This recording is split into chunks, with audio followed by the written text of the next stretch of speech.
12 বছরে একাই 38,000 গাছ রোপণ করেছেন। ছোটবেলায় নিজের সালামির টাকা জমিয়েই শুরু করেন গাছ লাগানো। 12 বছর পূর্ণ হয়েছে, আর সংখ্যা হলো গিয়ে এ পর্যন্ত 34,727। নিজের হাত খরচের টাকা হোক কিংবা উপহারের টাকা, সবই তিনি খরচ করতেন গাছ লাগাতে।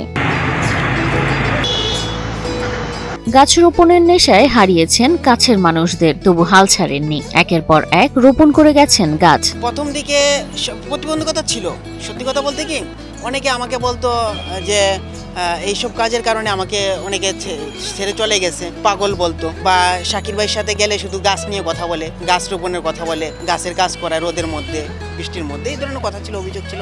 যেখানে মানুষ গাছ কেটে সাবার করে, সেখানে তিনি নিজের টাকায় রোপণ করেন নানা প্রজাতির গাছ। এ যেন প্রকৃতির প্রতি ভালোবাসার এক অনন্য নজির। যেই গাছগুলো রোপণ করেছি এখানে আছে ফুলের গাছ, ফলের গাছ, আমলকি, দেউয়া, জাম, গোলাপ জাম, জামরুল, সফেদা, আতাফল, কাঁঠাল, আমলকি, বহেরা, হর্তকি, নিম, এই ধরনের অনেক গাছ আছে। অর্জুন গাছ আছে, শিউলি গাছ আছে, কৃষ্ণচূড়া গাছ আছে, রাধাচূড়া গাছ আছে, গোলাপের চারা আছে, জবার চারা আছে। তবে বৃক্ষ যেগুলা স্থায়ীভাবে টিকে থাকে এগুলোই আমি সংখ্যায় গণনা করি, কখনো ফুলের গাছগুলো আমি গণনা করি না। যিনি নিজের হাতে গাছ রোপণ করে ফিরিয়ে আনছেন প্রকৃতির সজীবতা, তিনি হলেন শাহ সিকান্দার আহমদ শাকির। 5ম শ্রেণীতে পড়ার সময় রবীন্দ্রনাথ ঠাকুরের বলাই গল্পে গাছের প্রতি ভালোবাসার যে চিত্র দেখেছিলেন, সেটি বদলে দিয়েছিল তার জীবন। আমি সাধারণত অফিস থেকে ফেরার পথে আমি আমার গাছগুলাকে যদি চলার পথে থাকে সেগুলো আমি দেখে যাই, এবং বিশেষ করে নতুন কোনো চারা রোপণ করলে তা আমি অবশ্যই 7 দিন আমি বিকালে অফিস শেষ করে এগুলা তত্ত্বাবধান করি।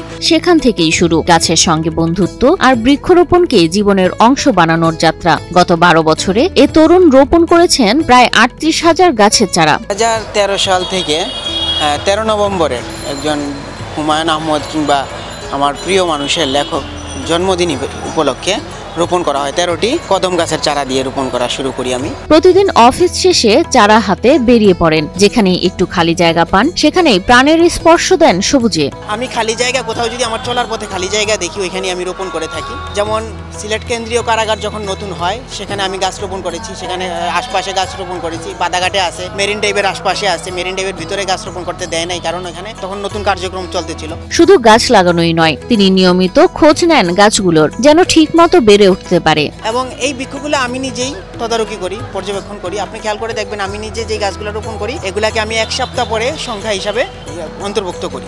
হিরন আরও মিনারেল ওয়াটার মাত্র 50 পয়সায় প্রতি লিটার।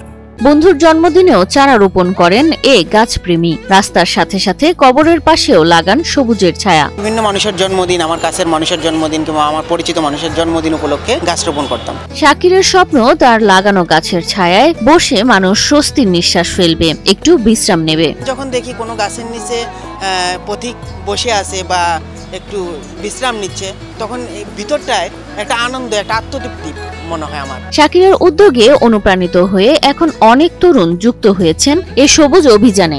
ওনার শেষ দিকের যাত্রার সঙ্গে হচ্ছে আমি, এছাড়াও আরো অনেকেই আছেন ওনার সাথে কাজ করেন। বিভিন্ন দিবসে গাছ লাগানো অনেক সময় সীমাবদ্ধ থাকে, কিন্তু শাকিরের কাছে এটি শুধু দায়িত্ব নয়, এটি ভালোবাসার প্রকাশ। শাহ সিকান্দার আহমেদ শাকির আমাদের মনে করিয়ে দেন, একজন মানুষের ইচ্ছাই পারে শহরকে বদলে দিতে।